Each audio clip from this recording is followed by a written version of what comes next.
Hello,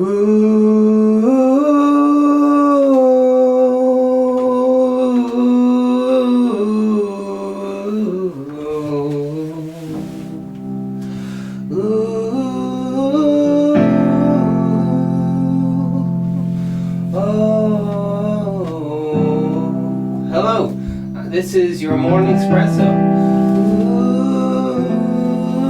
It is 12:26. Right now, Black Lives Matter is very big in the news. Loads of things happening with that. It is Tuesday, 2020, June.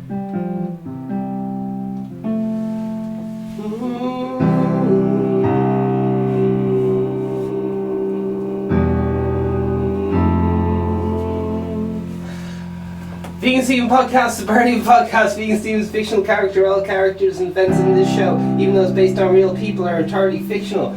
All celebrity voices are impersonated poorly. The following program contains coarse language, and due to its content, it should not be viewed by anyone. So turn it off. You're late. What time do you go with this? I'm going to bang a weed off you as well. Are you up all night playing video games? Jeez. Today on the Vegan Steven podcast, we have some juicy topics. That probably sounds horrific in your ears. Over one side. Over the other side. I'm still very chuffed that my podcast is in 3D, if you will. This is the Vegan Steven podcast. Number one podcast.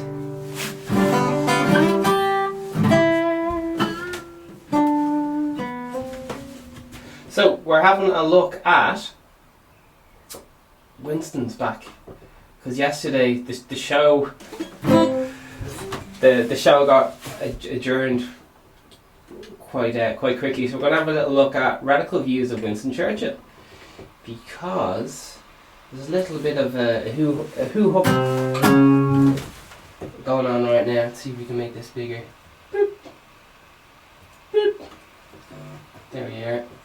Now, as I said yesterday, you may know Winston Churchill as that lad that all the babies look like, or something like that.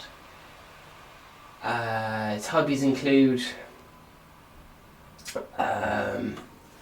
who knows. Listen, yesterday we were talking about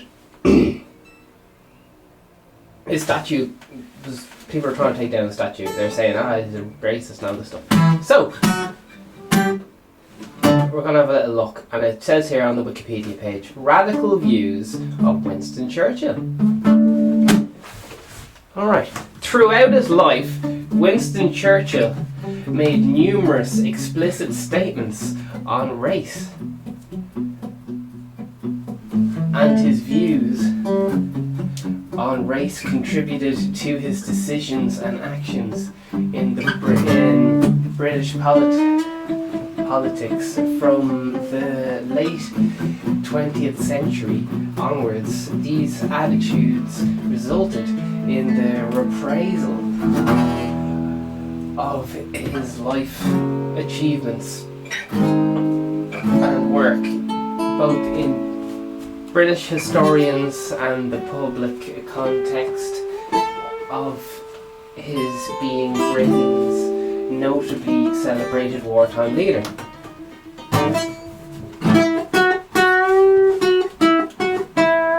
Churchill, author of History with the English-Speaking Peoples, was of the view that British domination, in particular throughout the British Empire, was a result of social Darwinism.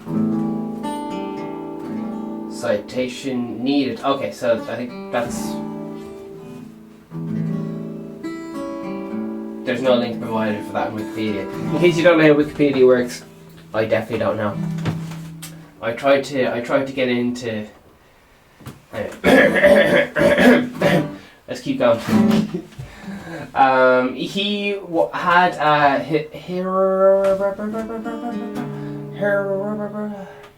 jeepers, hyper radical, a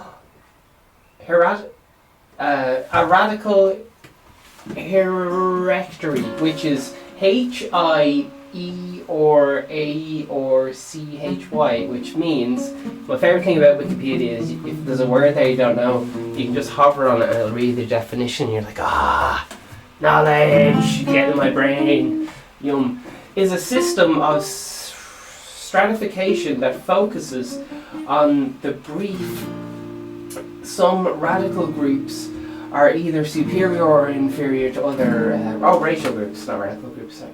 Okay, happy days, that's what that means.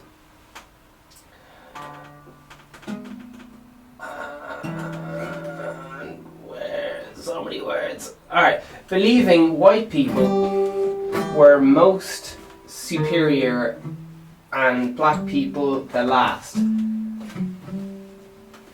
Churchill advocated against black or indigenous self-rule in Africa, Australia, the Americas and the Caribbean.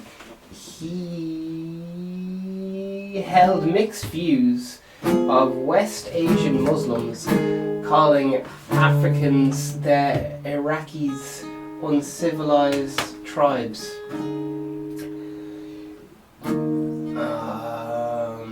But was highly supportive of the IBN sand.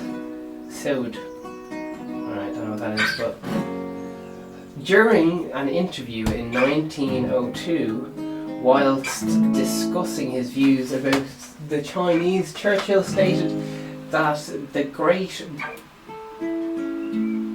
barbaric nations will menace with civilized nations, and that the Aryan stock is bound to triumph. Jesus. What a yacht, lad. He must have been very high on wine at the time. Oh my god, you're rubbing the head the next day going, oh Jesus. I hope. I don't know. Sure, listen. Let's find out what else is he in trouble for doing. Through ways of communist Jews, Churchill strongly supported Zionism and described Jews as the most formidable and the most remarkable race, whose first loyalty will always be towards Jews.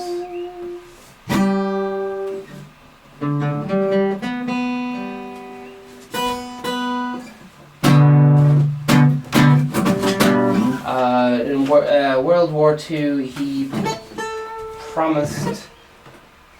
prioritized the stockpiling of food for Europeans over feeding Indian subjects during the Bengal famine of 1943. Yes, I think that corrects. I said I misheard something about something to do in India and not. Anyway, so that clarifies what happened there. Anyway, perhaps if Wikipedia is reliable, sure we'll find out. Europeans over. So there was a big famine there. So it must have been in India, was it?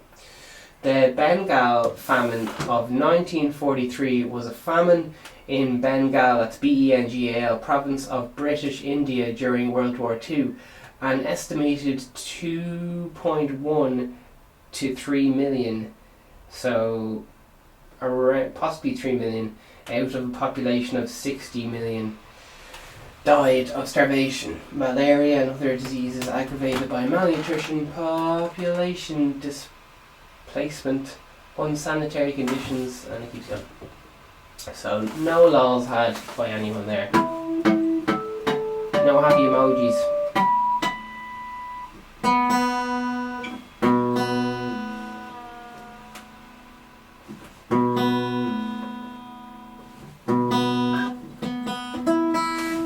Okay, let's see what else this lad's talking about. Okay,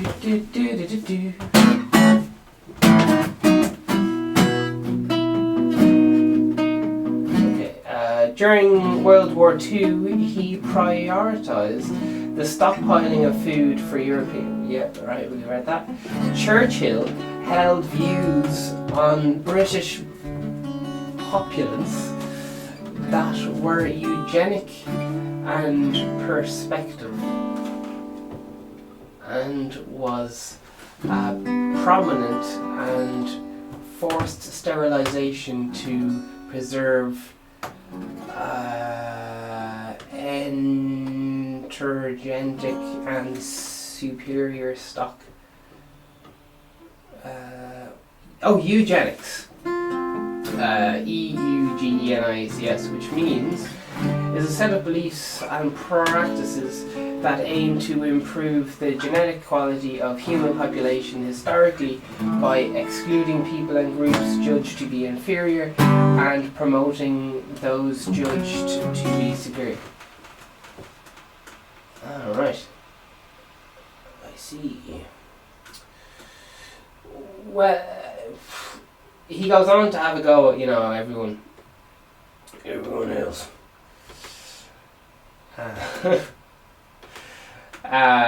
So he's he's an awful chancer. Very bold altogether.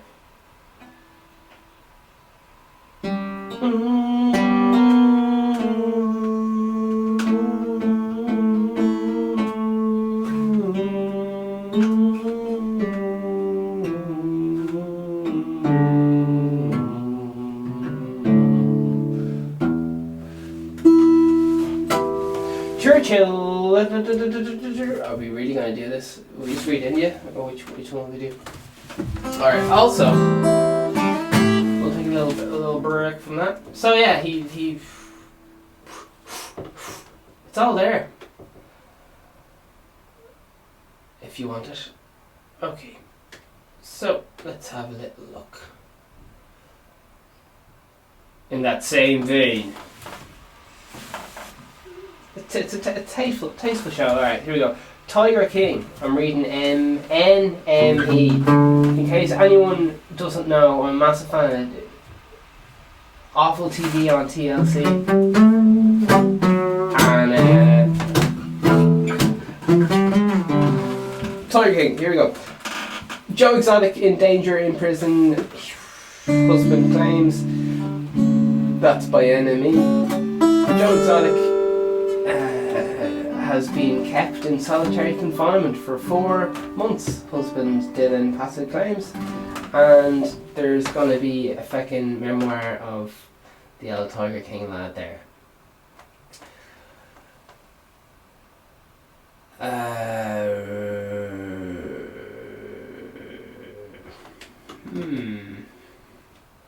was hoping it was going to go into some details there. So yesterday, just before the show ended briefly, I know I'm jumping around the place, but that's called open loops, people.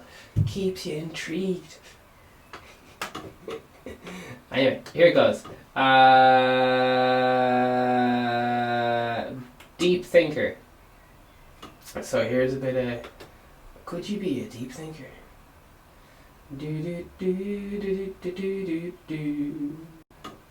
We'll never know.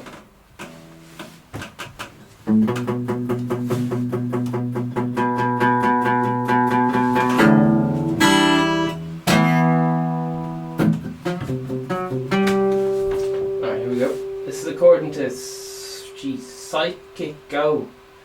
Oh jeez, this sounds ropey.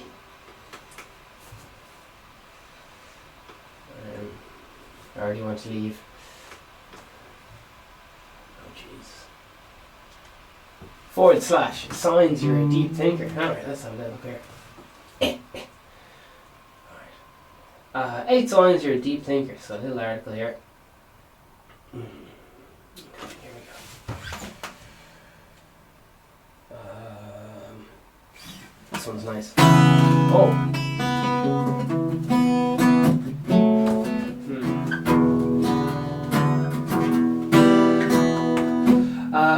have you. So you're an introvert. You're an introvert. While not all deep thinkers are extroverts, majority of them tend to be. Being an introvert means you're more internally orientated, and simply put, it means you tend to spend more time in your own body and may feel drained by constant social interaction. You find... Shit. Fuck. Sorry, there's fucking birds on the roof. They freak me the fuck out. It's like 2 inches away from my head. And the roof... So, yeah, fuck me. Alright.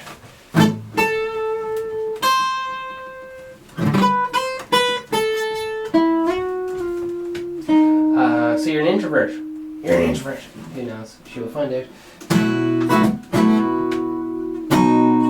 Simply put, this means you spend a lot of time on your own, feel drained by constant social interaction, you find solitude refreshing and enjoy the peace and quiet. You don't feel you need to always go and make plans and your friends with your friends because you enjoy your own company and need to be alone.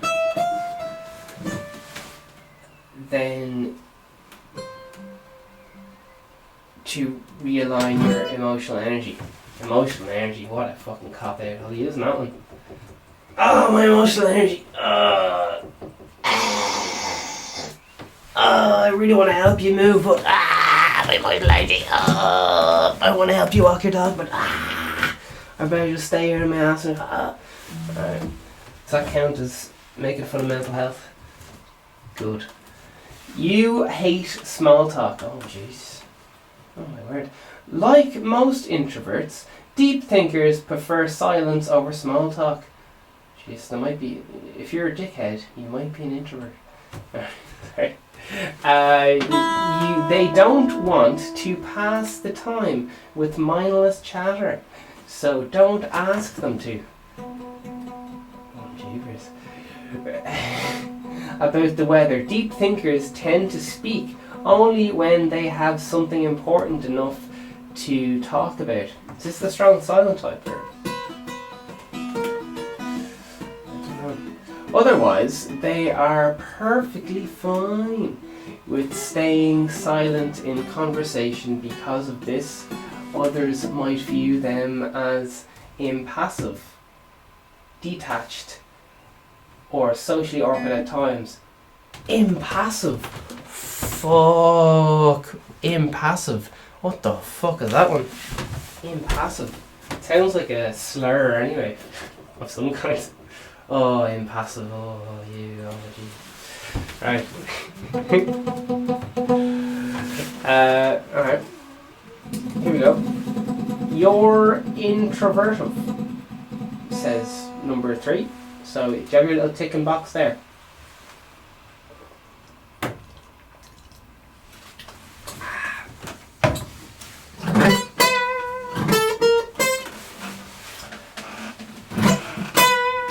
Introspectivism is a key to deep thinking, and being introspective talks about reflecting on the meaning behind of one's thoughts, emotions, or experiences. This music is fucking hilarious.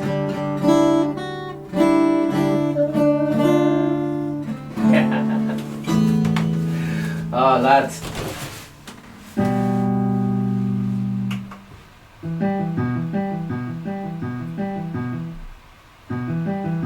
Oh, baby, talk to me.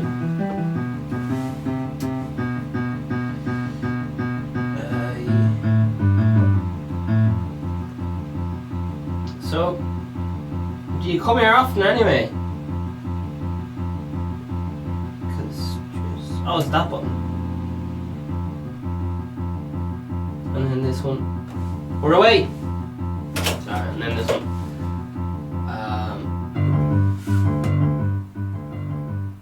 Alright. That's fucking annoying enough, isn't it? Slow it down a bit there.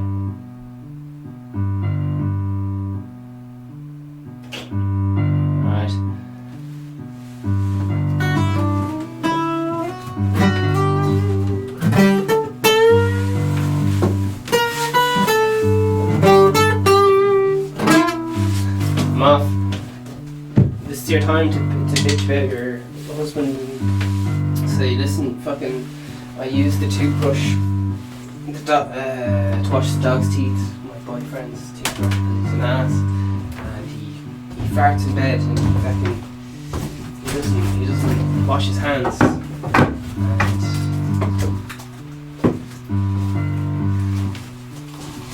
I started you off, you keep going.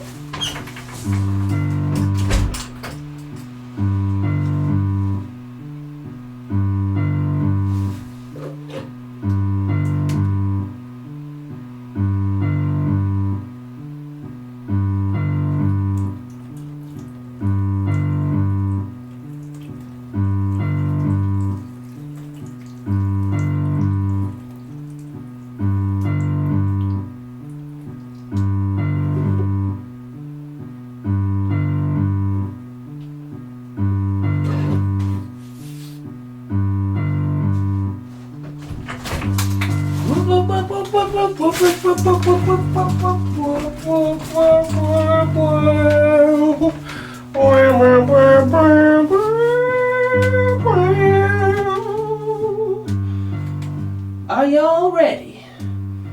Your intro is everything lovely. Wonderful. I hope you're all well. Tickle that subscribe button. Vegan Steven podcast every single day so far. For the last,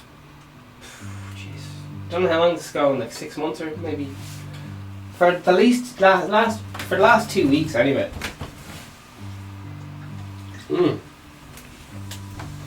King of consistency.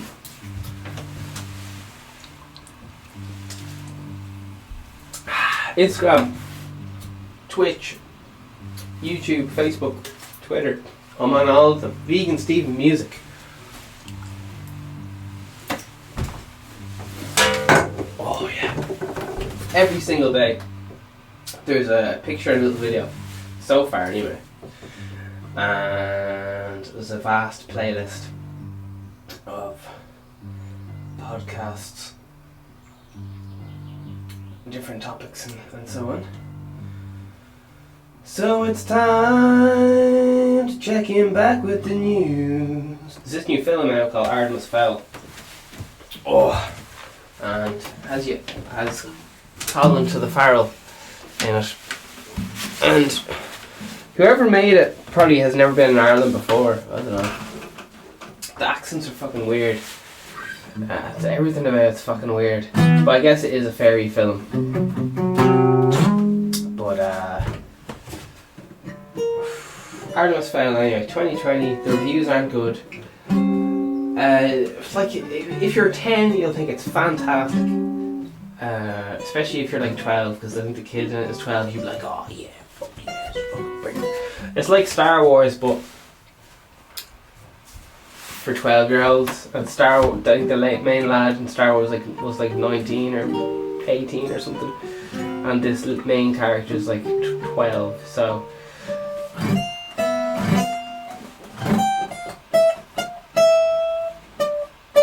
it's kind of like Power Rangers. It's based in Ireland. It's kind of like it's Harry Potter, and what's that other lad called?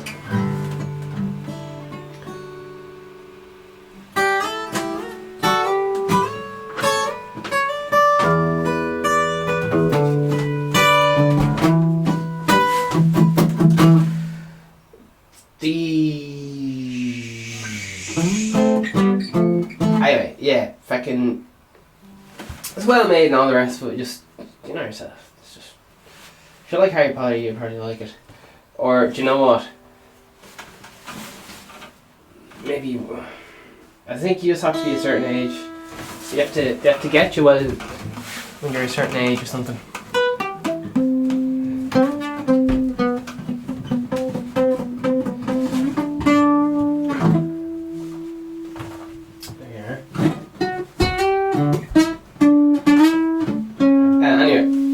Goblins, and it has all the fairy underworld.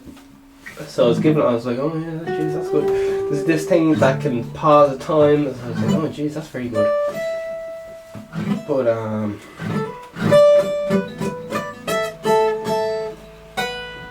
it was one of those things. The Artemis Fowl books did them all when I was a nipper, you know yourself. Give them all a read, and luckily, I don't have a clue what any of them were about because I read them all when I was 10 or something, I don't know. So, the film was all new to me. I wasn't going like, oh, that thing wasn't in the real.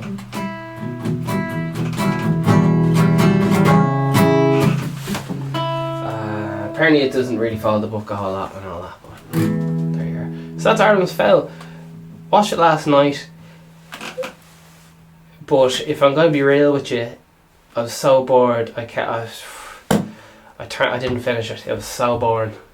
To be honest, it was good. I just wasn't in a good mood. I was fucking trying to play keyboard and stuff. So it looks brilliant. If you have any kids around, they'll fucking love it.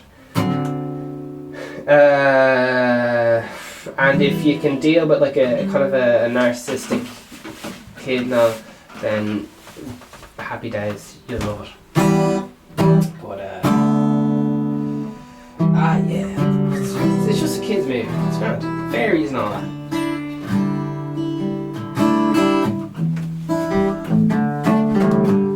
The Hill of Tara, the magical Hill of Tara.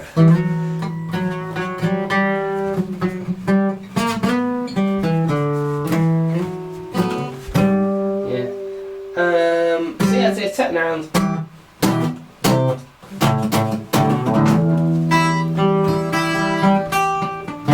Do you like my review? Do you want me to do it again? Fucking Christ.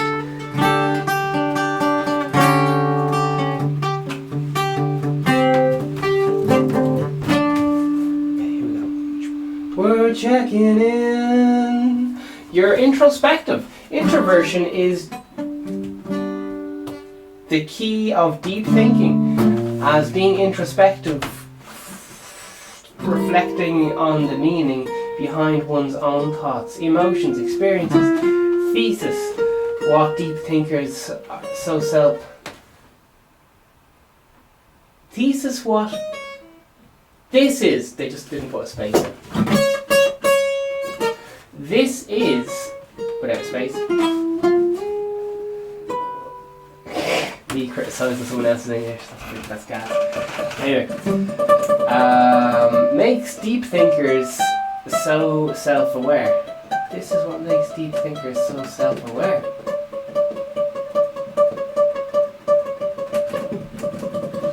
But also forgetful.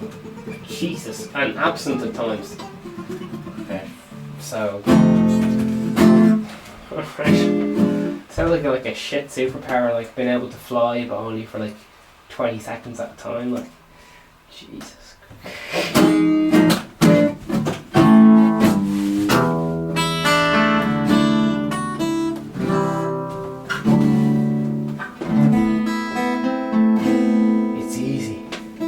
It's easy to get lost in your own thoughts because we're so engrossed in no longer pay attention to details. You're not usually fully in the moment because your mind is exploring everything else it has to offer. Yep, lovely. And you're imaginative.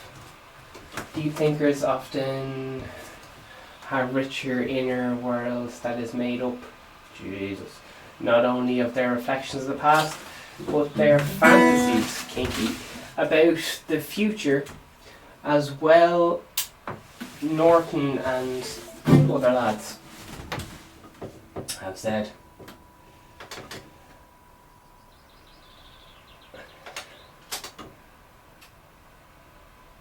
Was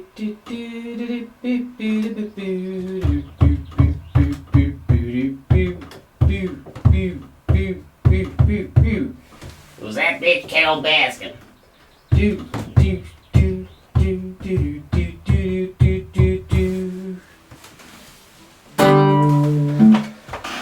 Deep thinkers often have things and do things like that. Yeah, Grant. They do sweet daydreaming. Worrying about what your life would be like in another universe. Jeez, that's serious issue. This is a telltale sign that you're a deep thinker. Damn. You plan ahead. All these things are a little bit vague. Like, have you ever slept in before? Have you ever had a headache before? Do you like water? Do you have one? Anyway, other common characteristics of deep thinkers will closer to our beloved. Now many bridges left to burn, nearly got the confidence back, and it's deeper and quick, stepping the game up, swimming through the sluts and waste. Cause I'm closer, yes we know, to the time wasters, don't give them anymore. All made bearable out near that pretty infamous prize. Living the young ones means is a stressful habit. Clench fists and bruise friendships. No morals could benefit from this. No much less dumb through repetitive strain. Override instinct, misguided amateur. Nice guys finish last, it's prominent history and reproduction. This isn't change. These were New Year's resolutions. Cause I'm closer, yes we know, to the time wasters, don't give them anymore. All make bearable out near that pretty infamous prize. Living the young ones means is a stressful habit. Clench fists and bruise friendships.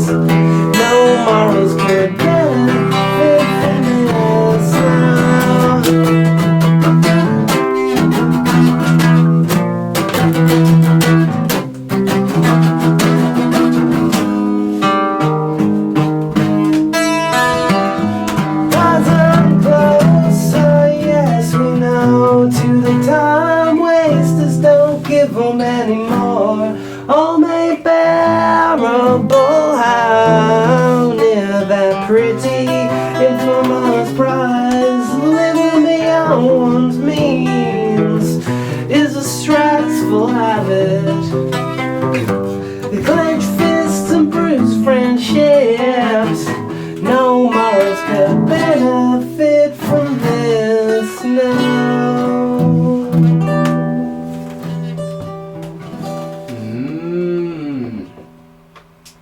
You plan ahead.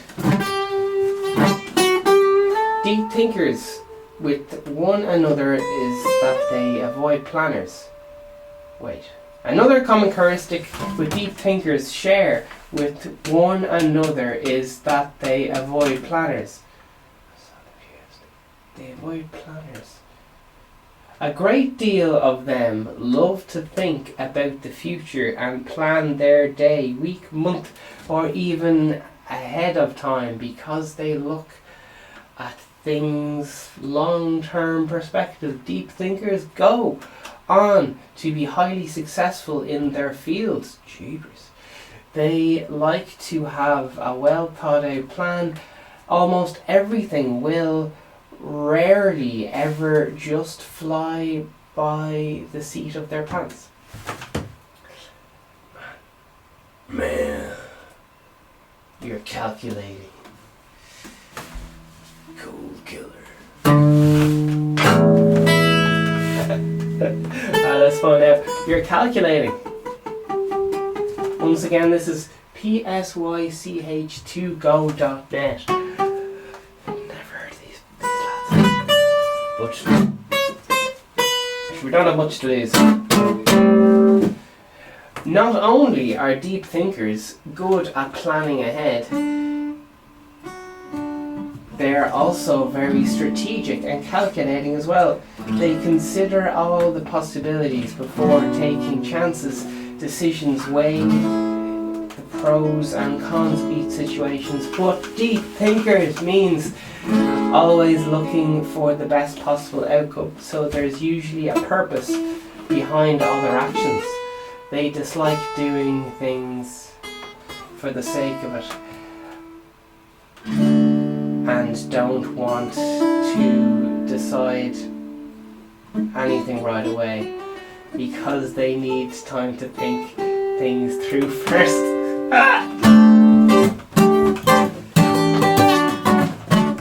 Oh jeez, just sounds like a fucking 30-year-old girl or something. Fuck me.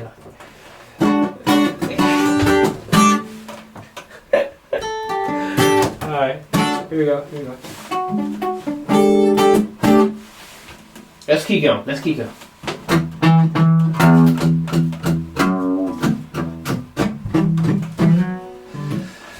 You're a good problem solver. Analytical, tactical and creative. These traits are what makes you excellent problem solver. That's nice. And like we've discussed earlier, they also happen to be the qualities of a deep thinker.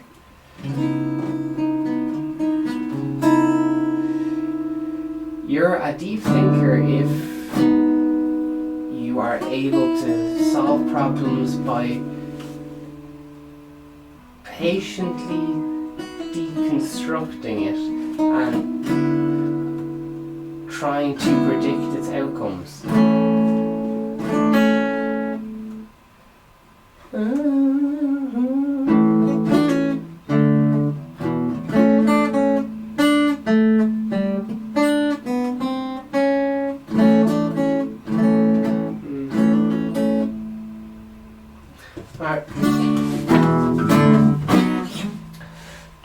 You easily see patterns, relationships and potential obstacles of a situation because you look at it from every possible angle. Deep thinkers enjoy being challenged with a good problem and think it utilizes a lot of skills they don't usually get to showcase. You love to learn. Plenty of history's greatest scholars were deep thinkers. It's easy to see why. Deep thinkers are constantly looking for ways to deepen the understanding of themselves and the world around them. So they are likely to immerse themselves in books, lectures and documentaries.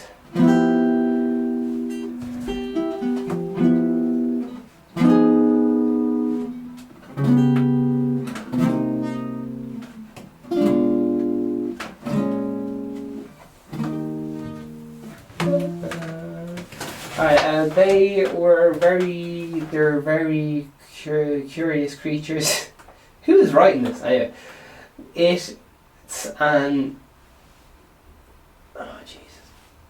The pressure's getting to me, lads. Reading in public. It's a chink in my armour. They are very curious creatures with an incredible thirst for knowledge, and they want to know the purpose of everything.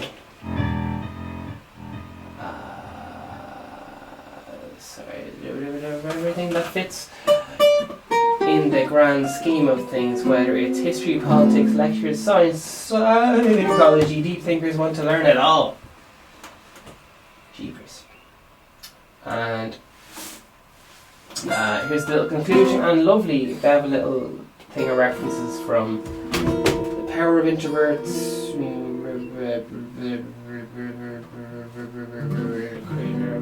Oxford and Virginia and things. Here's a little summary. So you decide. Do you relate to the things mentioned here? Do you consider yourself a deep thinker? If the answer is yes, then there is surely a great thing in store for you. Being a deep thinker is a rare and exceptional gift that allows you to perceive and understand the deep level and most things, a unique way to look at things. A lot of the most gifted and extraordinary people, writers and artists and innovators and philosophers and people, deep thinkers you're in good company. Alright, all credit to that website. Let's just give it another read. It's fair play to them for writing that one. Next. Are you a deep thinker? Who knows? Let's see. Madeleine McCann, prosecutor's letter to parents says there is concrete evidence she is dead. Okay. Just thinking was that did the prosecutor, is that a very bold pun because she's buried in concrete or something? But you know what? It's too soon. It's too soon to be making jokes about dead babies, because it's wrong. And we would not do that here in the Being Steven podcast. No. Politically correctness, though, has just taken a walk. I just went to the shops there, so I think I could slip something in if I wanted it. Okay, here we go. All respect to things. Alright, here we go.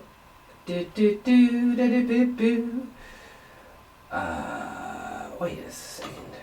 So, in case you're not following the Madeleine McCann thing, there's some new lads. They thought it was some other lad, and alright.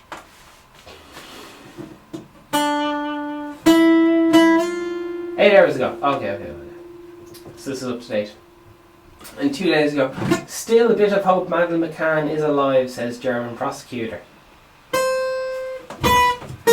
That's the Telegraph 2 days ago. And Sky News says Madeleine McCann, prosecutor's letter to parents says there is concrete evidence she is dead. So,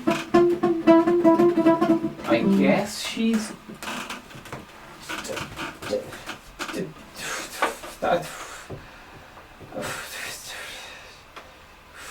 Okay, so I guess they don't know. And also, 5 days ago,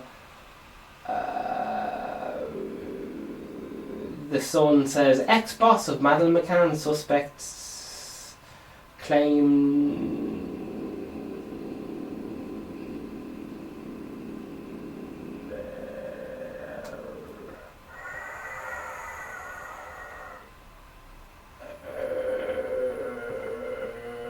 something to do with Madeleine McCann stuff.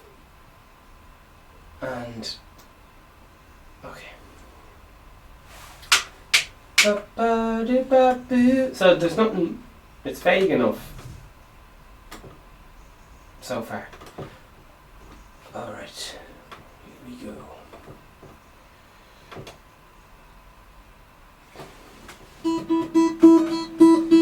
Joe Exotic is in danger, prison husband claims, says enemy. Right, where are the keys? Where are the people in Turkey now, says Radio Times. And more next time on the vegansteven podcast. Tiger King star offended big money deal to appear in I'm a Celebrity. I think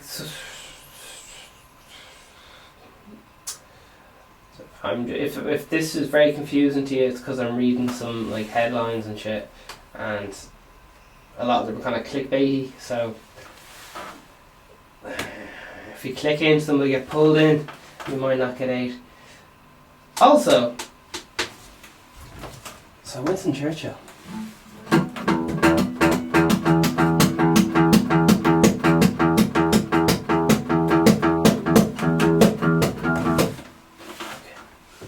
Okay.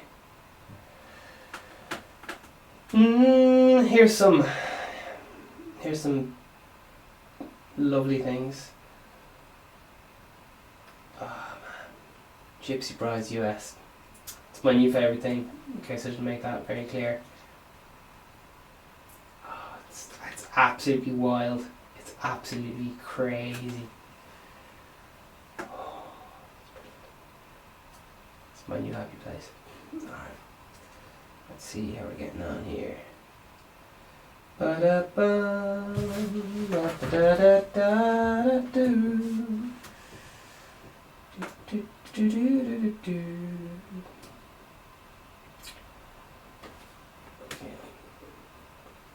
Winston.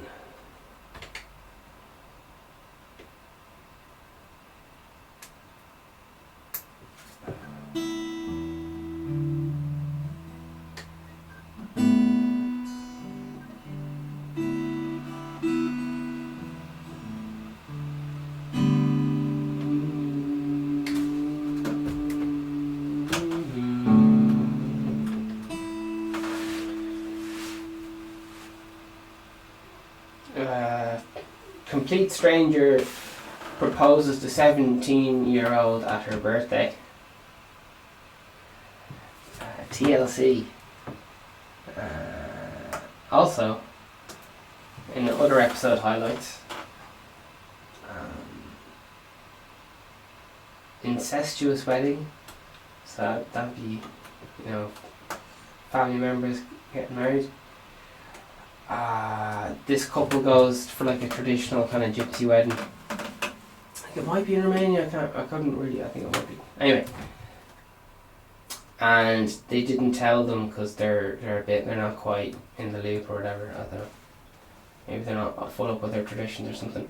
But they fucking kidnapped the bride, and then the groom had to pay money to get her back. And apparently everyone was in on it and stuff, so it's tradition and it's grand.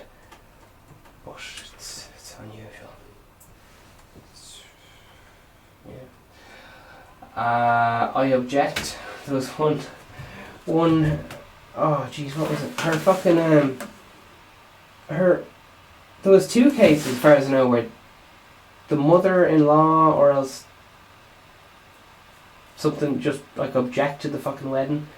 Sometimes it was one where like the man getting married was about to go to jail, but he wasn't out on parole, but he's about to go to prison or something. I don't know. He'd been sentenced to go to prison, but he wasn't going or something. I don't know what the fuck it was. Anyway, and the mother was having none of it. She was like objecting all this shit.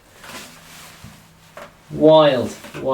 And then there was one where like this lady goes to fucking, she's getting married to some lad, and she's like, you ain't shit and I don't like you and all this stuff, something like that.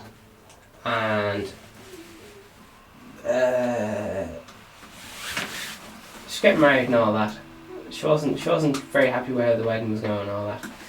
So her fucking cousin was like, here, let's go off. You should leave him. He's a piece of shit or something. I'm just paraphrasing. I can't remember what happened. And she fucking left with her cousin to live happily ever after. So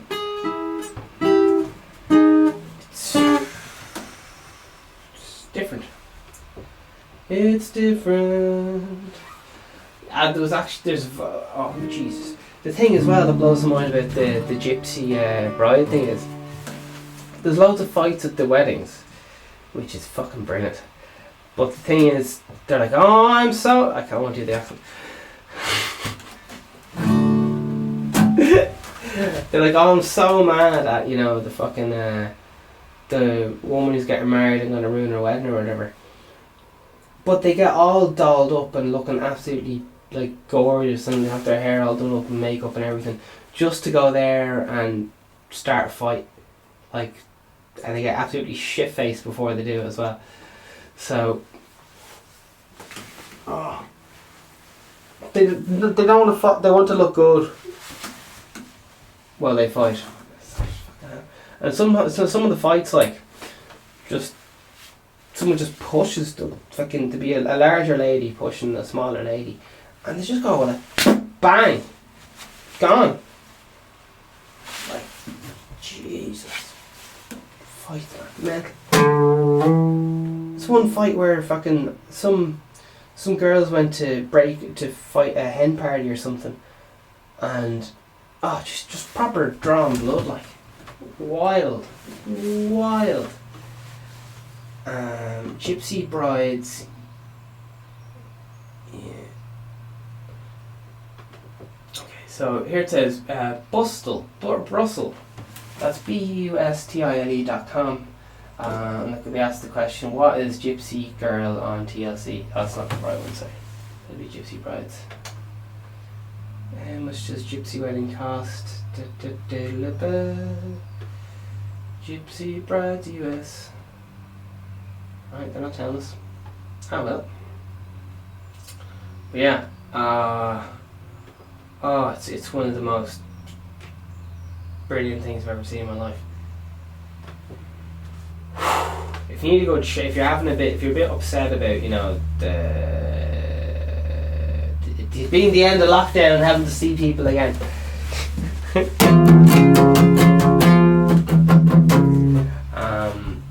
It's fucking, it'll just shock you into laughter. You just go, what the fuck is going on? It's absolutely bonkers, just out of this world. So many fights over fuck all as well, like.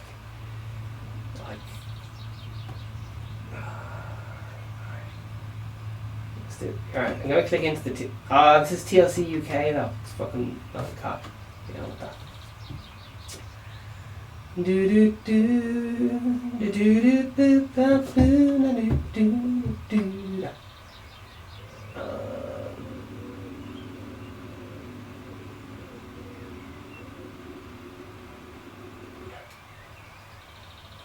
And I think they call them a goonie or something. I don't know. There's a word, a gorger.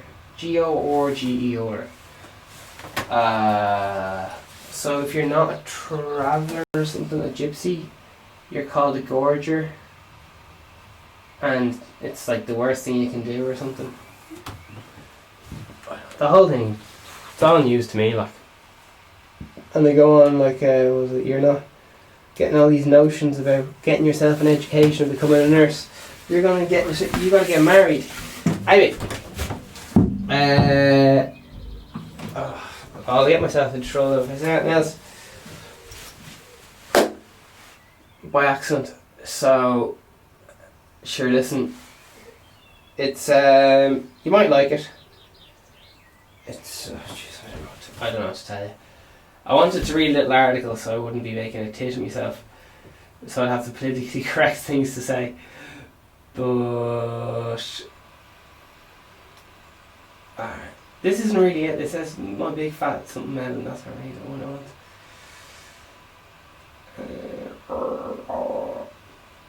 This is something close, I guess. My Big Fat American Gypsy Wedding is an American reality TV show series distributed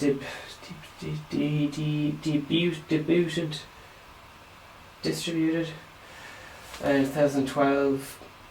Let's see. It claims to revolve around marriage customs of Romney American gypsies. Okay. Anyone who doesn't know what a Romney American gypsy is, it's Romney people in the United States through the Romney population of Southern Carolina and Pacific Northwest Texas. Alright, anyway. Allegedly members of Romethnical clans, although some are actually Irish travellers descended. Oh, okay.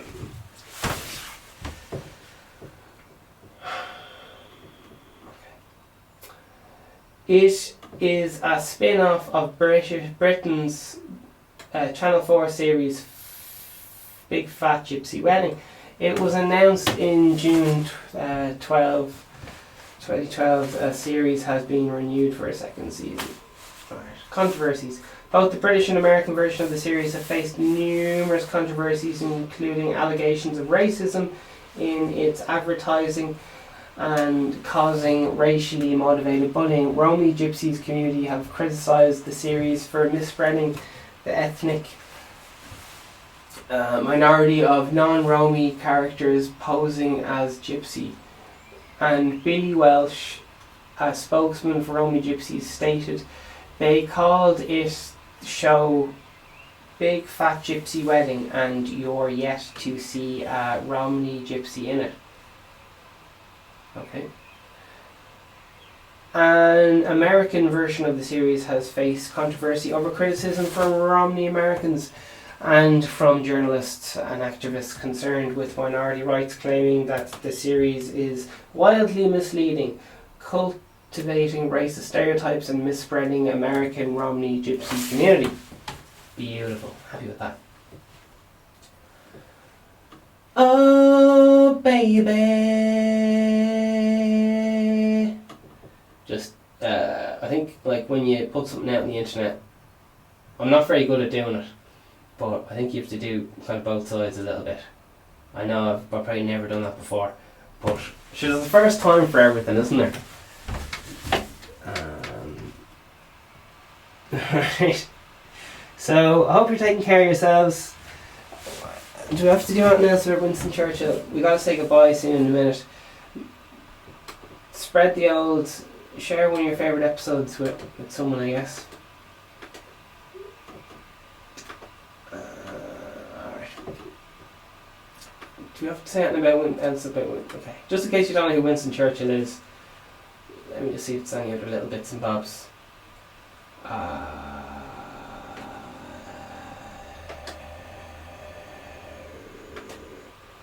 Here's another little one. In news.co.uk was Churchill racist by innews.co.something. Here's why accusing wartime Prime Minister of... Oh lad, that's so long. Reading about Parliament, imperialism, and other buzzwords. Alright, here's a little bio on him by innews.co.something. Winston Churchill was born in 1874. Oxfordshire. To a rich family, he joined the Royal Cavalry in 1895. He was elected as a constitutive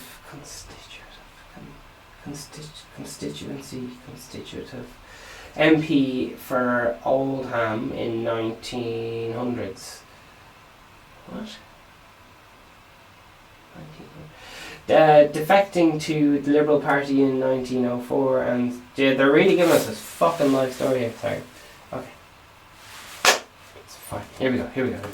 spreading the next decade, climbing the ranks of the Liberal government. However, during the interwar years, he switched back, oh Jesus, like Anakin Skywalker job, to the Conservative Party and served as a councillor of the Exchequer from 1924.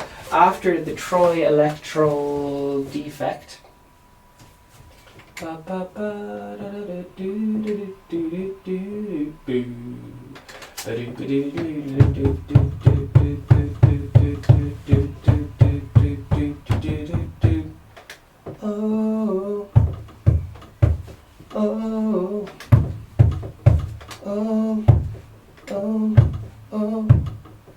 Winston Churchill, why'd you have to be so bad? It's cancer. Alright. So, that's it. Unfortunately, we're out of time.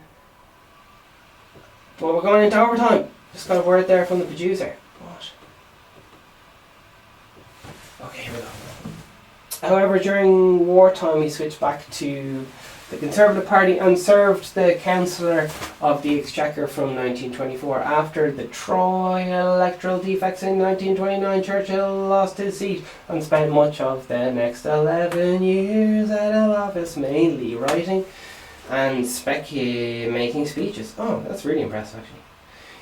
He was alone in his firm opposition of Indian independence, but his warnings against the appeasement of the Nazi Germany proved correct when the Second World War broke out in 1939.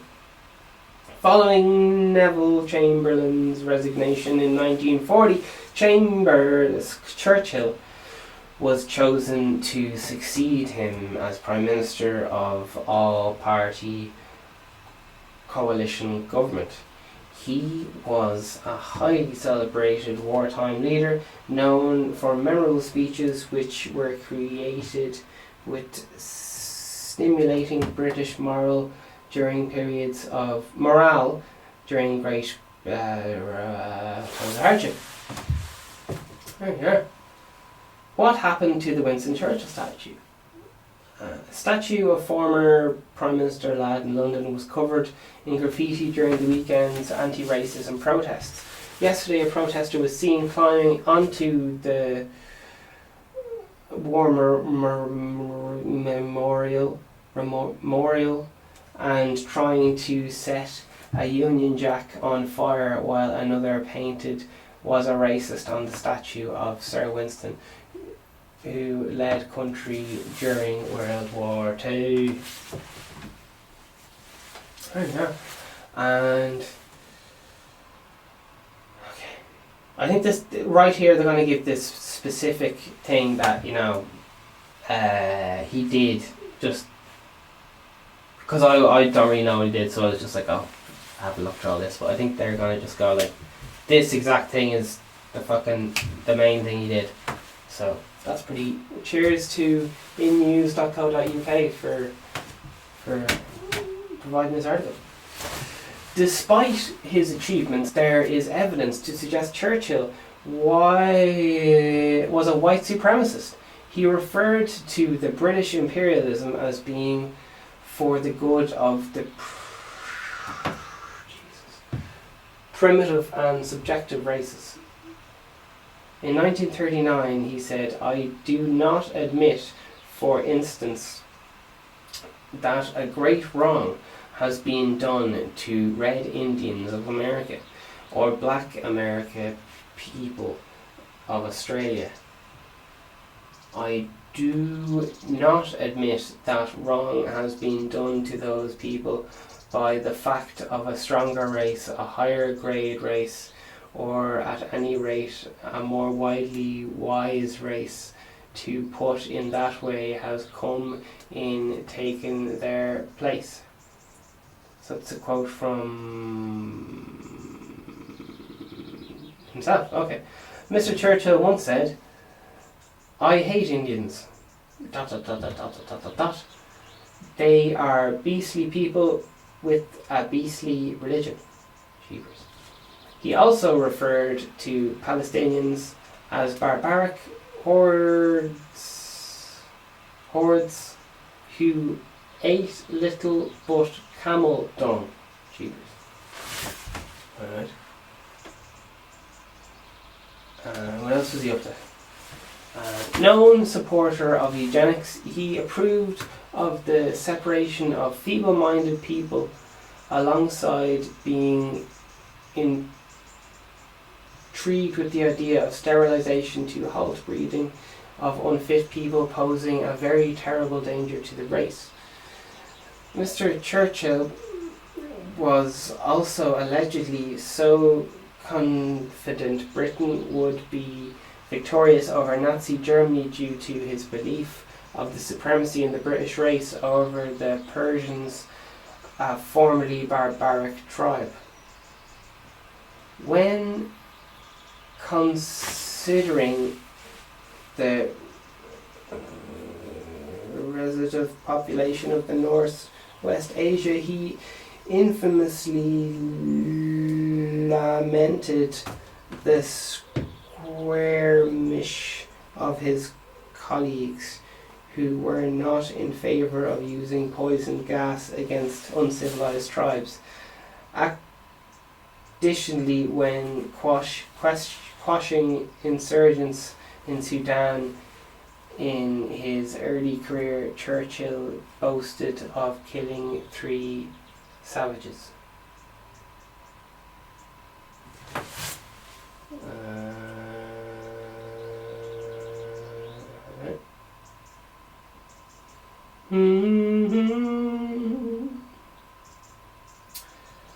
Alright, and finally, as junior member of Parliament, Churchill supported Britain's plan for additional conquests,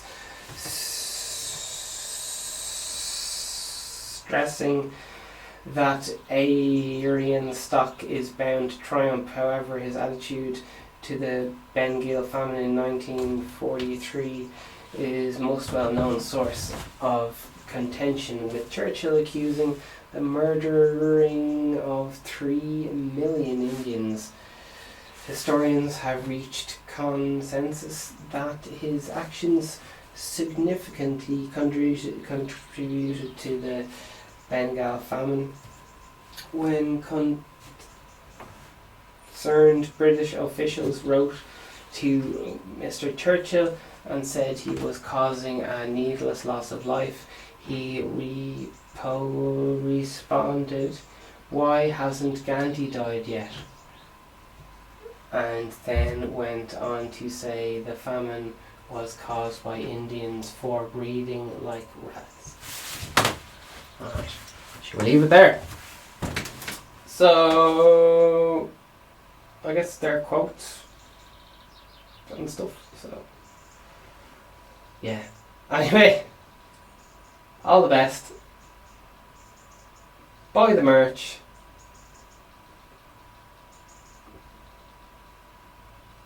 Over and out.